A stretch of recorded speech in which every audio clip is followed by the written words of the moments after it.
We're here on Stowe Lake in San Francisco, a beautiful place that its beauty makes you think of eternal things, of permanent things, of mystical things, of transcendent things. It's designed to just lift our hearts. Yesterday I had a funeral for my friend Eric Hubert, and during the funeral I said to people, I said, this is the last time we have a funeral for somebody who was part of the invasion of Normandy at World War II.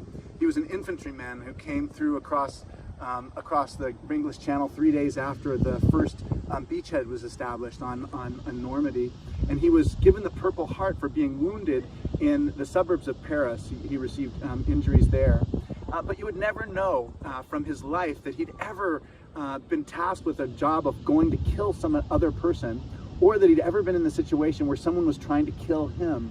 He was an incredibly gentle person, and you could never have guessed that he had seen such terrible sorrow and suffering and pain and grief in his life.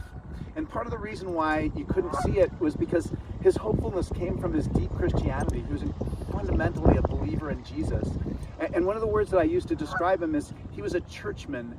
It's a word we don't use anymore because of its gendered connotation, and it's a word we don't use very much anymore either because of the idea has kind of been lost to us.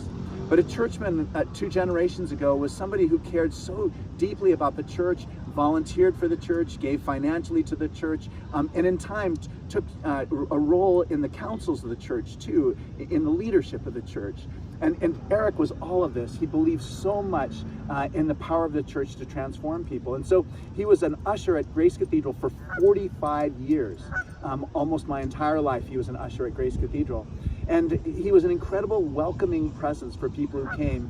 He was so gentle and kind. And he's an example and a reminder for all of us that we make a difference. People will believe or not believe based on how we are as people and how we treat people and welcome them. He was also somebody who could get very grouchy about some things in the service, but it was partly because he cared so much about it being perfect. He wanted the cathedral worship to be inspiring to anybody who came, that it was the absolute best that we had to offer for God. Well, a lot of his ideas, a lot of that ways of approaching the world, they're going by the wayside, but all of us will either pass those ideas on to our children and the next generation, or we'll fail to do so. But the world will never look quite the way that it did during his lifetime. It's going to look different, and part of the way it's going to look different is according to what we do and how we act. My name is Malcolm Clemens Young. I'm the Dean of Grace Cathedral in San Francisco, California. Thanks for watching More Good News.